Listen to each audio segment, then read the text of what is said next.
Welcome back, everyone. God, that intro music sounds so good, doesn't it, Harrison? DB's Best Bets, episode 21, after even longer of a hiatus than the Full Time Roundup podcast, is officially back, and we are better than ever. This is going to be a fun one. Me and Harrison have been just absolutely in the lab cooking up some Euro knockout bets as well as some Copa America, and we are ready to give them to you because we are seeing the board so nicely right now. Harrison, how are you doing? Yeah, no, seeing the board real clear. What's to hit the U.S. parlayed with Uruguay -1.5 tonight, but I don't know. Tim Weah is now punching dudes in the back of the head, so that's just great. But besides that, the Euros and Copa have both been pretty entertaining. I would say some underwhelming games so far, but also the best of the tournament for both is still ahead of us. So I'm looking forward to it. Absolutely. I guess it's safe to say my U.S. to win Copa America bet is dead. I'm just kidding. I would have never bet on that in the first place. Just jokes. But let's go ahead and get into Low it. key. Low key. But let's go to the Euros first and kind of actually no, let's round up our records from our domestic season here. Mine are updated here at 58, 55, and 5, a winning record over 500. You'll love to see that. Harrison was at 55 and 53, and 9. So both in the green here, and we have no intention of going under 500 here. And so let's go ahead and dive in. Starting with Austria. Actually, let's start with Germany because we both have bets on Germany. I have Germany -1 at plus odds. I think the Germans are going to spank the Danish, and they got a little bit slapped in the face by Switzerland game 3. And so I think they're going to come out with a vengeance. Nicholas Füllkrug is set to start. Man, I hope he drops Kai Havertz instead of Florian Wirtz, but I think either way it won't matter. No, Germany's just dominant. Loved what I've seen from them so far. Obviously, last game they needed a late one to tie it, but I think that's more credit to the Swiss because they're super. I think they're very underrated. They're a sleeper in my mind, and it feels like in most international tournaments, especially European championships, they play very well, and we saw that last time when they knocked out France. But in the end, Denmark's been super underwhelming for me, and that entire group with England has been underwhelming as a whole. Not sure where goals are coming from for the Danes. Like I just don't know. The only real goal they've scored is an Eriksson goal, and that's just about it. So, and I like this. I like this back line that's been playing for Germany. I think Ta is out because he's on yellow card suspension, but you also have multiple Champions League winner, Antonio Rudiger back there, who's been excellent. And of course, one of the greatest goalkeepers. Yeah, he's very good as well. And then of course you have one of the best of all time in net with Neuer. So I just don't know where the goals are going to come from for the Danes. And Jamal Musiala has been playing like the best player in the tournament for Germany. And I'll back him. And you're getting him at a decent price still at like -150, 155. So I'm more than welcome to take the Germans to win. With the juice, I went ahead and like the plus odds at -1 because I think this will be a 2 or 3-0 game. Was hesitant on the over, but I'm just going to go ahead and take Germany -1 and lock that in. Rule number 1: never count out the Germans in terms of an international soccer tournament. Now, to move on, we both have France money line as well. Actually, I wanted to hear your opinion real quick. Thoughts on Jamal Musiala prop, goal and assist potentially. I might do my research because I did not look at Jamal Musiala props. I will put you take on a the quick spot. gander. Just a little quick thought there. If there was someone to cook, I feel like plus 125. Anytime shot on goal -160. Would I lay that? I would not lay that juice, but I think if anything, I would play the goal or assist. Yeah, It's a plus money, and the way he's going right now, he's involved with everything, so I could very well see him getting his name somehow on a score sheet, whether it be a goal or an assist. no doubt. Now let's move on to France money line. They will be playing the Belgians. Um, if you listen to the last podcast on the Full Time Roundup podcast, we had nothing good to say about Belgium. We didn't have a lot of good things to say about France either, but I think France is going to turn it around um, when it comes to this game. So I feel very comfortable backing France at -110. Probably the biggest favorite in the tournament at almost even odds in a knockout stage. I'm going to have to take that every single time. I mean, they very well could be trapping the shit out of us right here, but you're getting the best team in the world, in my opinion, talent wise, at basically pick 'em odds. I just think that I have to jump on that, and they haven't even found their game yet. So, the best is probably still to come. This is a team that has gone deep into nearly every tournament they've played. You expect them to play well and find their game. I think once they figure out the midfield problem, because we did mention that they need some more attack, and whether that is implementing Griezmann into the midfield or doing whatever they can out of their wings that they choose to play, that Mbappe will wake up at some point. And so I'm more than welcome to put my money on France over a Belgium team that just have looked completely out of sorts. You know, what we harped on a lot last podcast was the inability of Doku and Lukaku to link up, and that's a huge problem. Do they start Alois Openda in a knockout game? I A doubt little it. too Like, late, I feel like, yeah, I at think this it's too point. late. I think that's probably something you would have tried out in the group stage, and now you're seriously rolling the dice if you're just going to start a new striker in the knockout stage. And you mentioned it last podcast, like the thought of those wingers.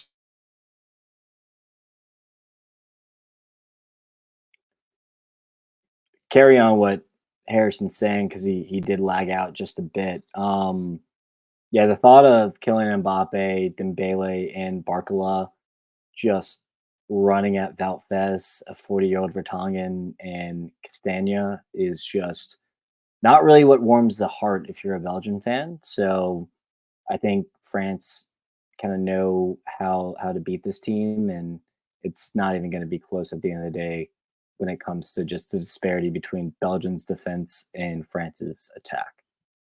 Harrison, I see you again. Yeah, I don't know what just happened, but did the point get across? Like Mbappe I at Vertonghen, that's a nightmare. That's an Yeah, absolute nightmare. So, yeah, that's all I need to say on that. absolutely. And just to let you guys know, Mbappe anytime goal score is at plus 135. So I'm not going to take that as an official prop, but I probably will be taking that in general. So just to let you guys know, if France is going to win this game, it's going to be through Mbappe. And so I think Mbappe is going to have a part to play here to give the score or to give an assist is minus 135 for Mbappe. And that's still, I think, has a lot of value, even with the minus 135 laying not a great line there. But let's move on since we're on props here. You have Harry Kane, anytime goal scorer.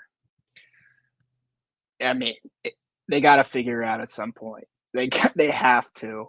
Um, and we're talking about, I think, in my mind, the best finisher in the world, the best goal scorer in the world. We can argue Holland and Kane, apples and oranges in my mind. Um, they need to give him the service. Um, but again, this is a guy who scored nearly every single game of the Bundesliga season.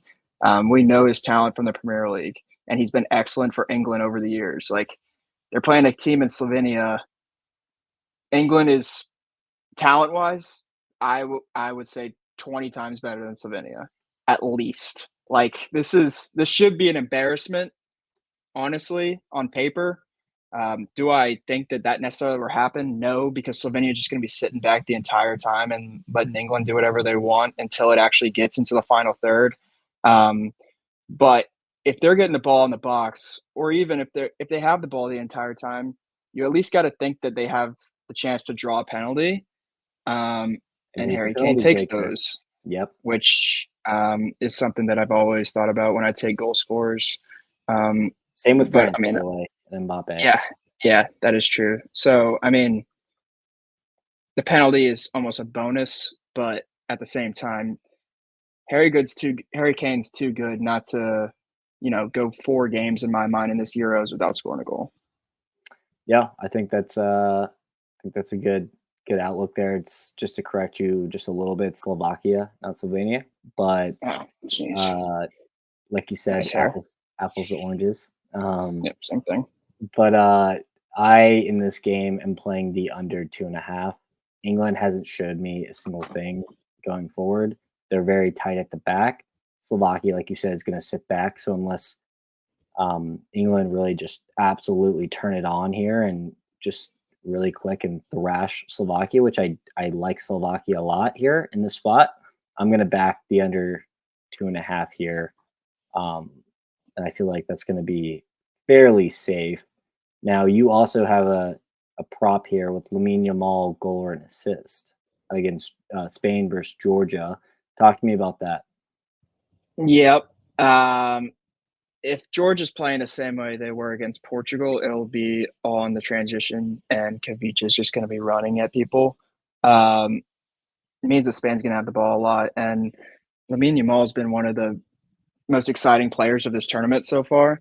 Um, I love this guy. I think that he's just so nasty. Um, and you're getting him at minus 120 for a goal or an assist. And I think this is a kind of game where Georgia just had a super emotional game against Portugal, the biggest win in their country's history. This could be a back to reality spot, unfortunately, I think, unless their goalkeeper plays unbelievable, which he has the entire tournament. Um, so I expect Spain to put up. I think this legitimately could be 2 or 3-0. And I expect Yamal to play a part in that because he's been sensational.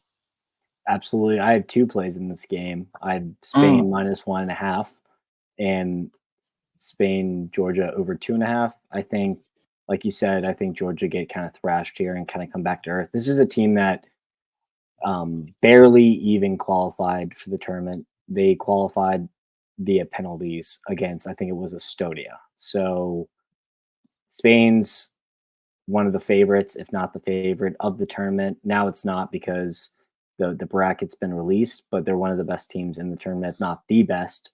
And I mean, there's you don't have to say much when it comes to that attack. So I feel very comfortable at least getting a 2-0 win and going kind of even here. But I think that it could easily be 3 to 4-0. And I'm just praying that the goalkeeper, the Georgian goalkeeper, who's been the best goalkeeper in the tournament, um, doesn't stand on his head completely. But when it comes to Spain, they've been pretty lethal in front of the net. And so I don't think it's going to be a bad day at the office. And I feel pretty good at backing them in this spot. Now, the only other prop that we have here is a future that I have. And actually, no, we'll leave that. We'll leave that for later. But I do have one more or two more plays, but one more game that I want to talk about on my side. Um, and this is Austria. This is the whale play for me. Full disclosure, all the record does not show what we're putting down as units wise, but this is by far the biggest bet I have in the knockout round. Austria money line at minus 110 against Turkey. Turkey looked good, but Austria have been one of the best stories of the tournament. They're well coached. Turkey just came off one of the most emotional games I've ever seen. A bunch of their players were booked. You know, you could see some guys missing out here. And I mean, Austria literally just beat the Dutch pretty comfortably. They made it hard on themselves, but I just don't see Turkey offering the same threat. I think that over 2.5, which is my other play, and Austria money line is a very safe bet. This could be a 3-1 game very easily. And I'm going to back the Austrians here because they're my favorite team in the tournament right now. Yeah, I like that a lot. I just added it because I forgot to put it in there, and it's something that I mentioned on the full show last You or did. whenever we did that a couple of days ago. This felt like an over game. Uh, Ralph's got him buzzing up and down. Got Marko Arnautovic. That boy is like as a naughty guy. He likes to do whatever he wants, but he's also a very good soccer player at the same time. And Baumgartner, that guy's stepped in and been very good for them. They just have a lot. I like how they throw so many guys into the attack, and they just play a fun brand of football. And I expect it to be a fun game in general. And like you mentioned, I think it will be around 3-1 Austria. That's my kind of prediction. So I am happy to play the over 2.5. Absolutely. Especially when it comes to more of the tactical side with Austria's gegenpressing, which Ralph Rangnick was one of the fathers of gegenpressing. I just don't see this Turkey team being able to build out of the back and beat that press. Now they are better going forward, but when it comes to that, other than Kalahanglu in the middle, and that back line is fairly sketchy. So I just see them losing the ball a lot in their own half, and then Austria kind of picking up the pieces in the final third. And they've had no issues putting the ball in the back of the net on this tournament, other than against France, which is one of the best teams in the tournament. So I'm very comfortable backing Austria money line here as well as the over. You locked in the over to ride with me. Respect that. And that is our Euro knockouts or KO stage picks right here. I do have one more. Feed me. I'm taking the Swiss to advance against Italy. I mentioned earlier already that I like the Swiss team. I think that people sleep on them. I think Germany might have slept on them a little bit. They also probably, since they'd already pretty much won the group, they also, I think, probably took a little bit of a game off. But I think the Swiss are very dangerous. And we talked about on the last podcast that Spalletti, we don't know exactly about his lineup picks. It doesn't look promising via X. Oh, So no. Via X, we have some reporting being done that it could be a similar starting lineup to what they did to what they started against Croatia. And if that's the case, then I don't know what the hell they're doing. And I think that opens the door for the Swiss. I think the attack is severely less than with Chiesa and Scamacca, as you've brought up multiple times. And I think Mbolo and Doi going forward for the Swiss are very dangerous. And I took them to advance. I could definitely see this thing going to extra time in some capacity, and maybe penalties. So I'm going to take my chances if that does happen, which I do think it's going to happen. I think I got the Swiss at plus 110. I like it a lot, honestly. Like if that's the lineup that's being reported that Italy might play, I like the Swiss chances. no doubt. Just a couple key absences too for this team. Apparently, California will miss out due to yellow card accumulation. So their best defender will be out. Pellegrini will be in from Roma. And you could see Fagioli start over Jorginho and El Sharari on the wing as DeMarco is out. So Ageless.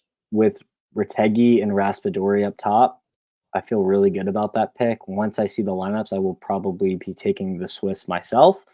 But Spalletti could be playing mind games here, so this will not be an official play for me. But I am leaning very hard on the Swiss to get it done here. Now, to go to Copa America, I do have a few things I wanted to talk about. You have two as well.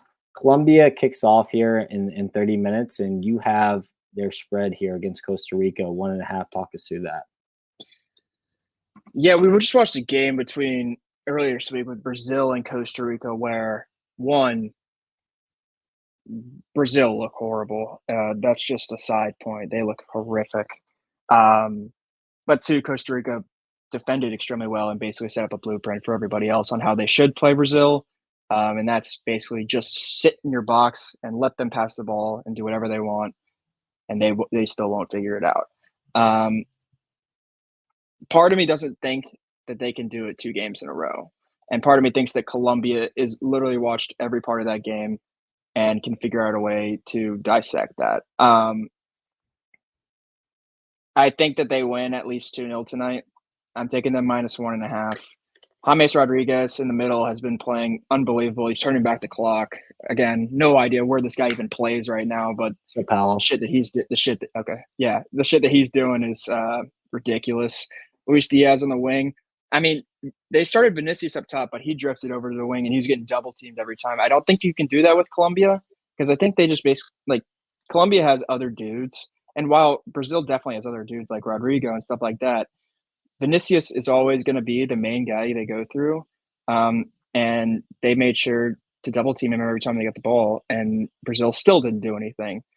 I just feel like Colombia is a much more well balanced team than Costa Rica is.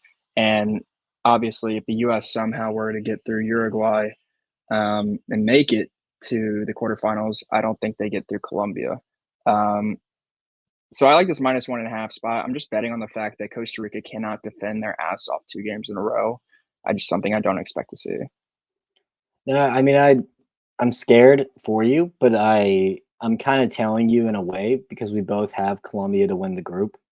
Basically, they Uh-huh. need to take care of business tonight, um, and then they need to get a result against Brazil, which I like both. So you're getting Colombia at +125 to win the group, and they're already in the lead. Brazil hasn't shown us a single thing that looks good. I think they're actually going to struggle with Paraguay tonight. That's later today. So I love the spot. I love Colombia, and yeah, I almost took them to win the entire tournament. Um, and I could still maybe do that, but I'm gonna start small here, and I'm gonna go with Colombia to win the group, and I know you did as well. My last prop for the tournament is Darwin Nunez, Darwizzy, if you will, to be the top goal scorer. He already has 2 goals. I'm basically betting on Uruguay going far because if there's going to be chances for Uruguay going far, the ball is going to fall at his feet every single time. And it's up to Darwin to put the ball in the back of net. So it's plus 135, 150 plus odds here. And just with the chances that they're generating week in, week out, especially against the US too, who's going to be really going for it in this next game. If Bielsa starts a strong lineup, which I expect him to do, um, I just have a feeling that he could really haunt Chris Richards and especially Tim Ream, and things could get ugly for the U.S. and he'll be already leading the Golden Boot out of the group stages. So that's my bet. You know, I'm a little bit of a disillusioned Liverpool fan, so we'll have to see how this goes. But I feel pretty good about the spot we're in when it comes to Darwin Nunez, especially with Bielsa ball generating as many chances as they do high up the pitch. It's just up to him to put the ball in the back of net, and he has 2 goals in 2 games and 8 straight goals for Uruguay in 8 straight games. So I'm kind of liking the spot here a lot. The numbers agree. Yep. Yep. Guess it's just a matter of what kind of chances he's getting. If he's getting tough ones, they're probably going in the back of the net. If he's getting sitters with wide open nets, I think he's going to miss. So you better be hoping for some insane volleys, maybe like a bike here or there, maybe like a scorpion kick, maybe like I don't know, something else that's just completely stupid that goes in. But yeah, Uruguay has been playing extremely well. They're scary. Um, what they did to Bolivia last night was kind of disrespectful. It was over quick. Uh, so I don't know. They're definitely a scary team, and like you mentioned, when the U.S. go for it against them, it should open up a lot of space in behind for Darwin. And it's just going to be a matter of if he's able to finish those chances. If he finishes, he's going to have chances. We know he's going to have chances. It just if he finishes those chances, it'll knock the U.S. out. But yeah, I don't know. I like it. If Uruguay do go far, there's a very high chance that he will, at the end of the day, um, lead the goal scoring race. Absolutely. And then it wouldn't be a betting podcast without some MLS plays from MLS Dan himself. MLS Dan. And MLS Dan, that's me. So not much on the board that I liked actually this weekend, but I did find two plays that I loved. We're going to start with LAFC and the Colorado Rapids over 3. We're talking about a LAFC team that just put 6 past San Jose last week. Colorado concedes quite a few goals. So I find the picking not a team, but the spot here with the over at 3 is a safe number. You could take 3.5 or plus odds. I took over 3 at -140 just to be safe. And then LA Galaxy. I might be MLS LA Dan because both of my plays are with LA teams. LA Galaxy pick them against San Jose. San Jose are the worst team in the entire league. They're terrible, even with Ricky Puig out. They just beat a really, really, really good RSL team. Peck's back, Painsel's back. Fagundes is playing in that Puig role. And I feel like they should win fairly comfortably. And at Pick'em at almost even odds, I feel very safe with that. No, yeah, MLS Dan. I mean, this guy never stops. Last weekend I was in Charlotte and I was enjoying my time with Dan, and he was feeding me picks, and they were cashing. We were taking Columbus and LAFC last week. That was free money, and also the over in the LAFC game. That was a very easy cash. 8 goals. That game wasn't out. That game was nutty. So no, yeah. For those listening, please tell Dan's MLS picks because they're money like 90% of the time. Well, hope you're telling with me, Harry. Thank you for hopping on another episode of DB's Best Bets. After maybe a week or so, once the knockout stages end, we'll have by the Euros each round. We might come out with more and more plays for the next round. And so, we'll probably be back here in probably 5 to 7 days. If, we don't talk to you before July 4th, hope everyone enjoys a wonderful 4th and the day off. And hopefully next time we talk, we're talking about a U.S. great escape out of the group, but I don't think so. Harrison, it's always a pleasure, and take care, brother. See ya.